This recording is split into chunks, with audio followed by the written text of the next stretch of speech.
係咪楊梅啊？啊，楊梅啊？哇，楊梅嚟嘅喎。係咪？你哋交流嗰陣時，咁啱可以食到水果。可以食到咯咁啊，見到啦，做緊嘢係做緊乜嘢咧？呢啲呢個防護嘅欄欄杆係已經擺咗喺樓下啦。即係我哋屋苑入邊嘅到時佢搬上去之後裝完就 OK 噶啦。各位朋友，如果你哋喺野外見到呢種野生嘅呢種植物咧，你可以確定一樣嘢，下邊佢下邊係一定有黃金嘅，係嘛？所以咧，佢呢個都係多咗一個吸金嘅咁樣一個內涵啦。所以話咧，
各位觀眾朋友，大家好啊！我係 Rocky 大佬。係 Cici，今日咧同 Cici 嚟到我哋大灣呢邊呢個大盤啦，叫做泰豐木馬湖嘅。咁我哋上次過嚟有睇到佢一個施工嘅進度啦，係嘛？其實今次咧都係因為過咗差唔多有半個月啦，係嘛？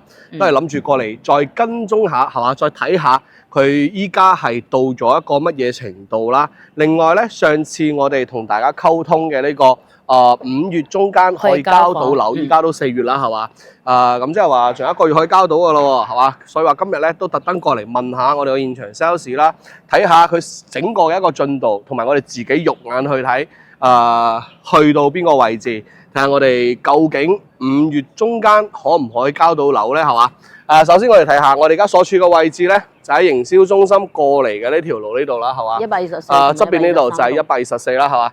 我哋在售嘅6期咧就係124、123、122、121、120嘅，係嘛？呢幾棟沿湖而建嘅。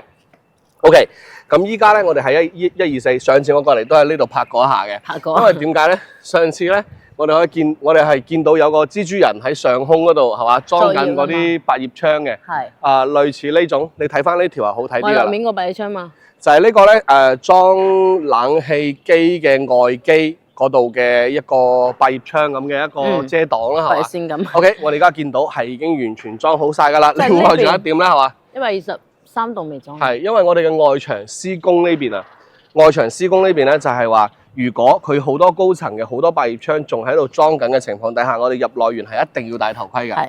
係。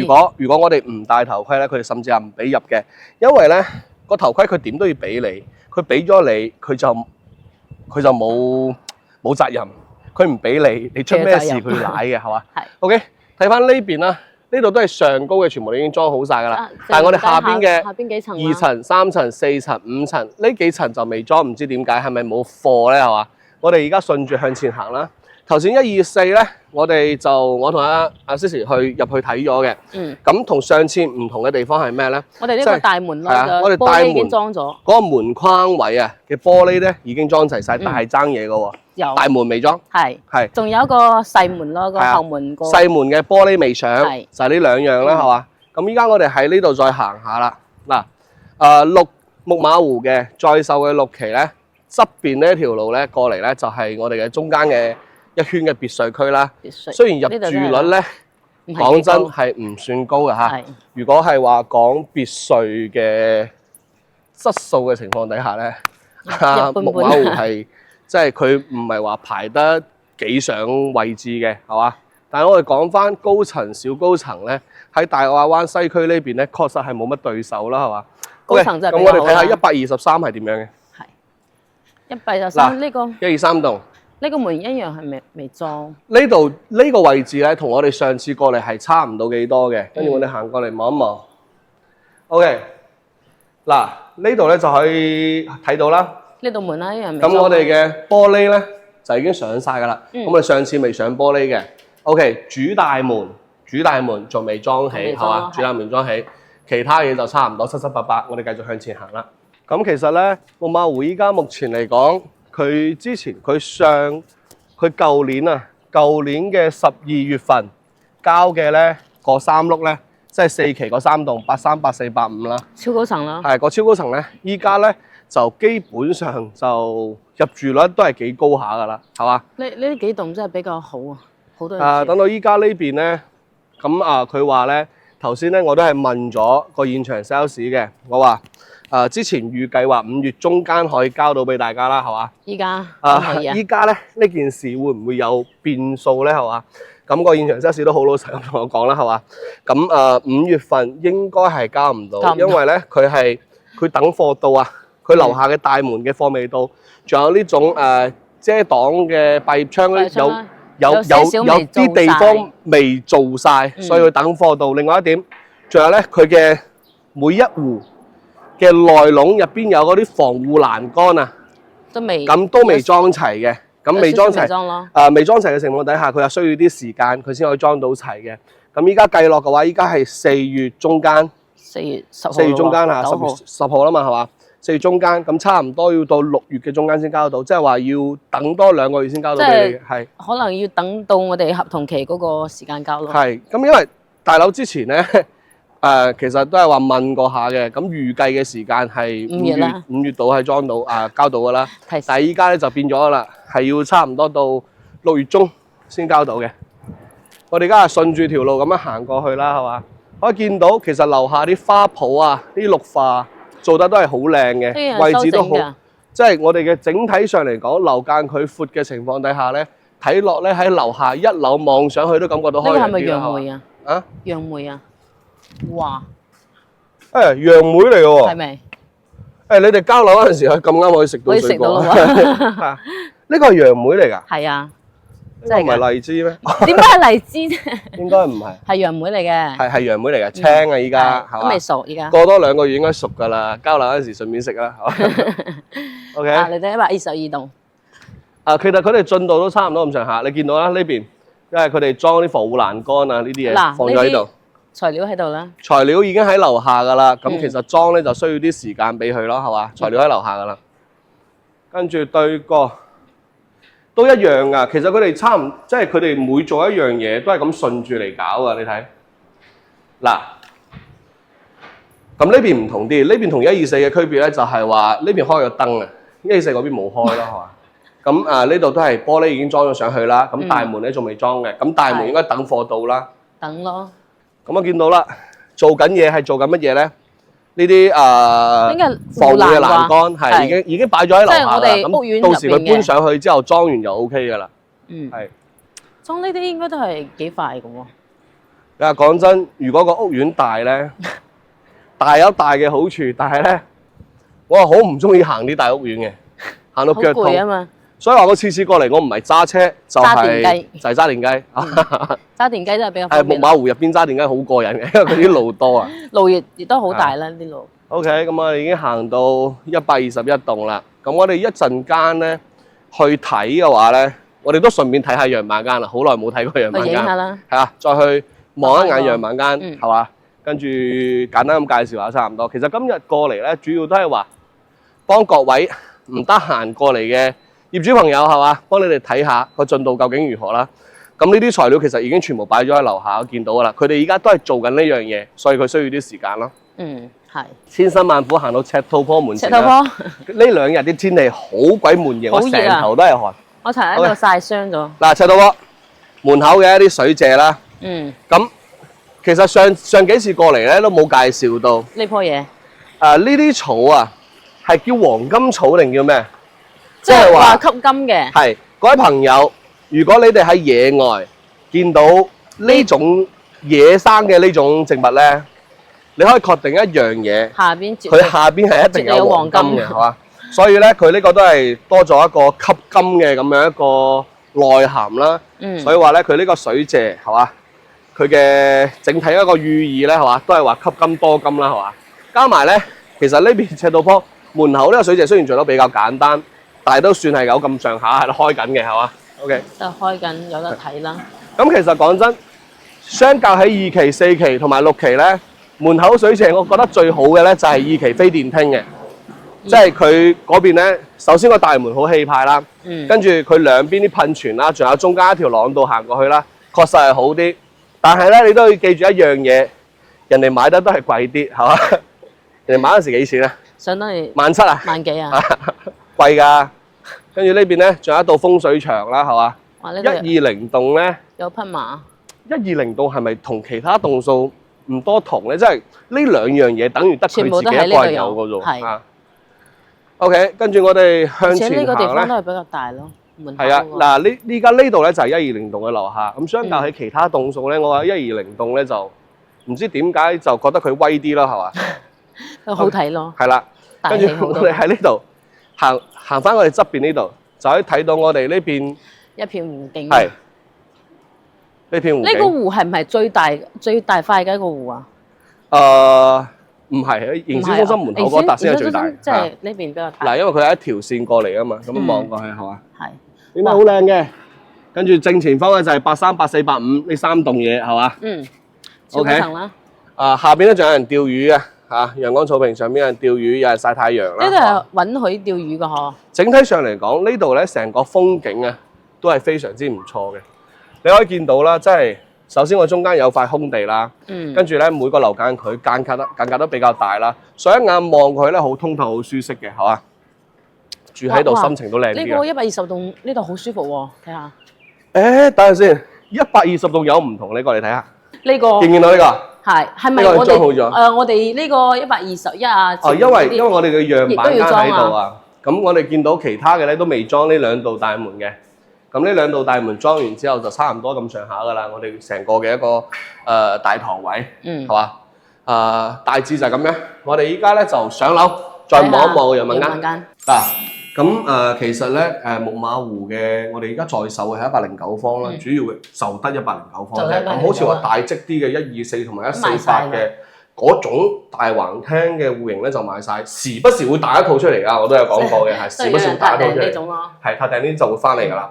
OK，咁我哋109嘅呢個戶型咧，3房2廳2個衞生間啦，係嘛？露台嘅一個長度係一個5米6米6米4咁嘅長度嘅，跟住進深係去到一個2米啦，係嘛？咁我哋嘅廳位開間係去到一個3米6嘅。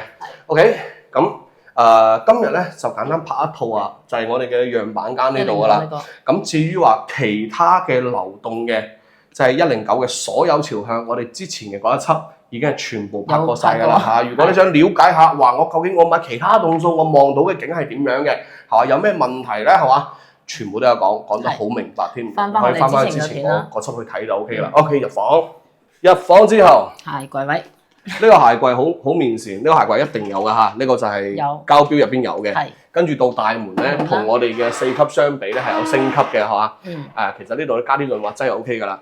呢邊咧就係鋼板複合門啦，加埋我哋嘅指紋密碼鎖啦。OK， 第一間房咯喎。之前嗰陣時呢間房係咁樣做嘅咩？我記得上次過嚟睇嗰陣時，呢間房唔係咁樣 design 嘅喎，佢好似做咗間畫室定係點樣變咗啊？係嘛？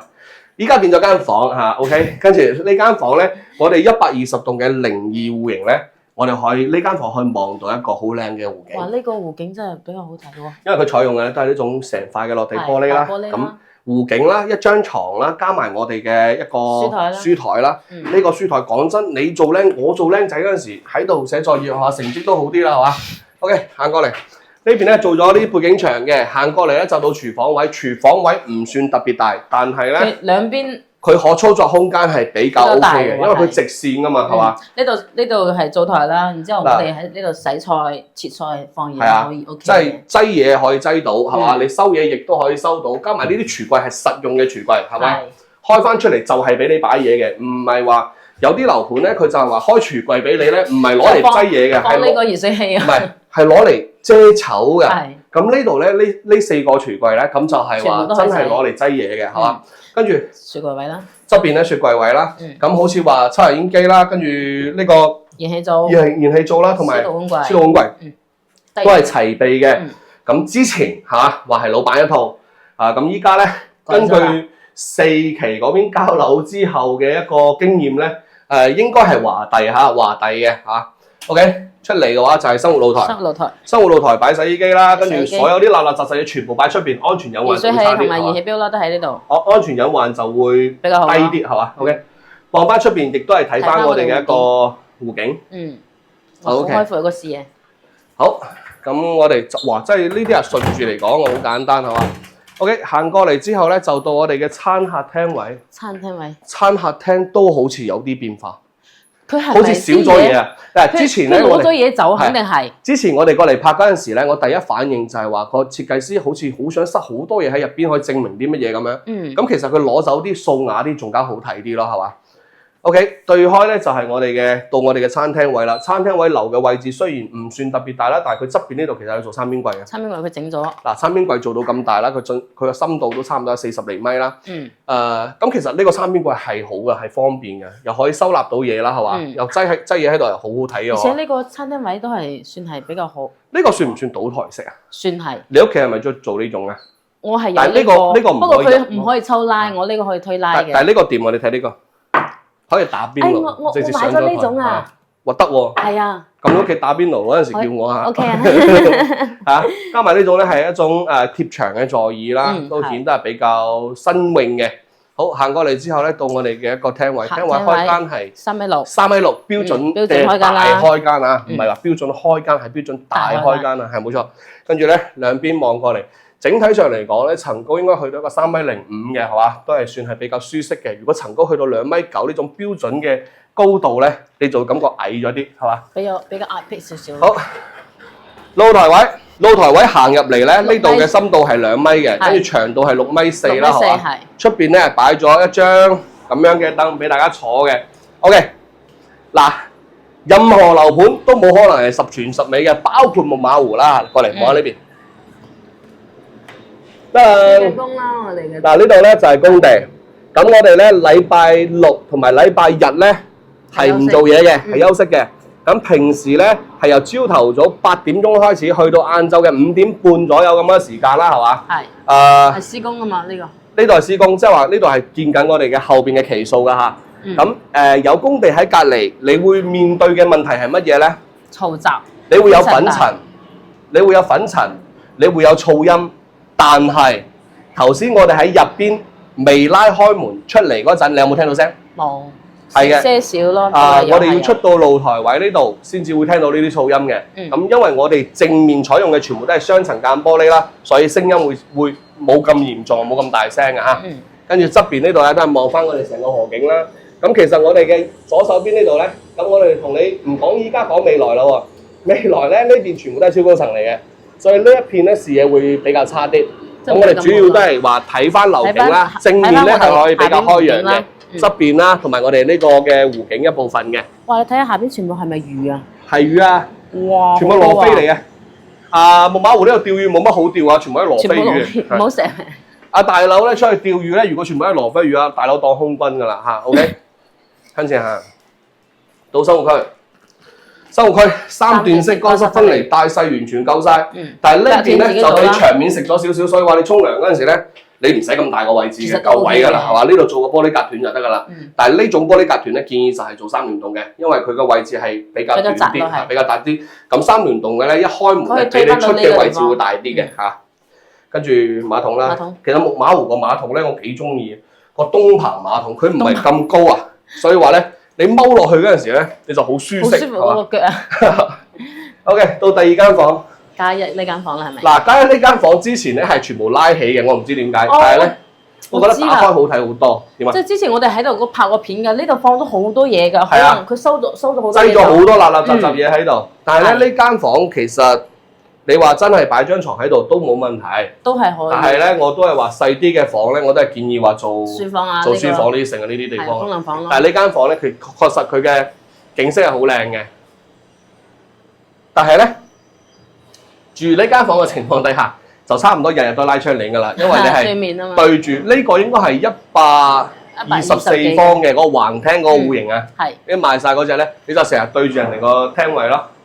所以話隱私性會差翻少少啦，係嘛 ？OK， 第三間房呢間客房係標準大細嘅客房，係可以擺書台，可以擺衣櫃，可以擺床頭櫃。側邊咧係跟翻我哋嘅露台位嘅景色啦，係嘛？出翻我哋露台係 OK， 冇乜問題，大細標準嘅。好，最後一間4房嚇，最後一間到主人間。主人間呢度咧就可以做一個鑽石嘅鑽石型嘅包翻嚟咯，係包翻。咁呢邊包翻之後咧係乾濕分離，但係佢唔係3段式啦。側邊呢度嘅馬桶位都夠大嘅，係嘛？都係電動馬桶，係嘛？電動智能馬桶。佢雖然話係智能馬桶，但係咧據我所知，佢嘅智能得2個功能，沖一係擘大口，一係沖。仲有咩？仲可以加熱，冬天嗰陣時哇暖立立，開心。就冇其他噶啦，係嗰啲噴水嗰啲剩啊嗰啲嘢應該冇嘅，可以研究過下嘅係嘛？嗱，呢個主人間來龍。OK， 主人間呢邊咧，佢點解整到都唔同，佢做咗個榻榻米嘅感覺啦。咁呢邊嘅話咧，佢其實選擇咗將一張床佢靠翻邊，其實個飄窗位佢冇利用到嘅，佢只不過裝咗啲木飾嘅係啊，就係話做咗啲裝飾嘅嘢啫嘛，係嘛？跟住呢邊咧。就可以騰翻出嚟個位做翻梳妝台啦。側邊咧仲有衣櫃，所以主人間嘅大細係完全夠大嘅，係嘛？咁具體點樣去利用啊？睇自己啦。其實呢種牆紙我覺得幾正咯。係可以嘅呢種，呢個好啊。但我平時好唔推薦人哋黐牆紙啊。點解？因為牆紙黐完之後過3到5年，如果質素唔得嘅話，全部浮起，哇！又要重新搞多次，過癮啊 ！OK， 行翻出嚟。過癮。仲有咧，屋企裝修啊。你話搞嗰啲咩浮空式嘅嗰種電視櫃啊，佢都時間長咗佢會傾斜。佢啱啱裝完真係好靚、好舒服、好過癮係嘛？過1年啦，佢就斜咗㗎啦。再過多年咧，佢就直接冧咗落嚟㗎啦。咁你係全屋重新裝過啊，真係過癮係嘛？跟住仲有啲咩浮空式嘅床啊，咩行過去隻腳撩一撩啊，佢下邊就一圈光啦嘛，係嘛？係咪好靚咧？係咪幾個夢幻咧？係夢幻㗎，過半年又壞咗㗎啦，好夢幻嚇。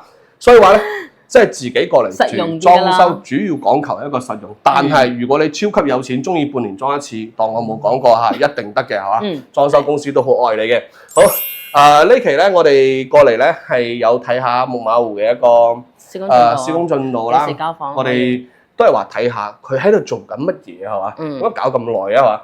係嘛？依家目前嚟講，佢就搞緊嘅就係啲百葉窗嘅一啲手尾咯。手尾裝完之後咧，仲有我哋房間入邊嘅嗰啲防護欄杆啦。咁呢個咧係我哋親眼睇到嘅，材料都擺咗喺樓下。OK， 咁我哋嘅大門口咧，其實啲玻璃就已經全部裝齊晒㗎啦。咁就差大門，大120棟嘅大門都已經搞好晒㗎啦，係嘛？係樣板間啊嘛，係嘛？全部已經搞好晒㗎啦。咁差唔多大致嘅情況就係咁樣啦，係嘛？咁交樓嘅時間係嘛？上次大佬話5月中間交到，依家更新下，交唔到。5月中間交唔到啊！最新消息係6月中間可以交到俾大家嘅，係嘛？OK， 跟住我哋今日睇過嘅呢一套樣板間咧，係嘛？都講咗好多次㗎啦。109方3間房2廳2個衞生間嘅。整體上嚟講咧，120棟嘅02戶型，我覺得依家目前嚟講係同其他幾棟比咧，我覺得係最好嘅。咁應該優勢比較大。我暫時唔知個價錢，因為全部都係現樓嚟嘅，1房1價啦，係嘛？每個房都唔同價錢。我預估咧120棟嘅應該都係貴啲㗎啦，係嘛？如果你係中意呢邊嘅一個格局啦，係嘛？呢個戶型啦，咁咧問翻大樓隨時幫你計翻最實嗰個實價，係嘛？邊套你中意？邊一棟嘅邊一套你就話我知，我幫你直接計嗰個實數出嚟，係嘛？另外一點咧，呢邊嘅佣金依家係比較低嘅，5% 加5000蚊，係嘛？大佬照樣回一半嘅，冇問題嘅，呢啲童叟無欺啊。OK， 咁呢期咧大致做到呢度，有咩其他想問嘅問題隨時問大佬。呢期做到呢度，下期再見，拜拜。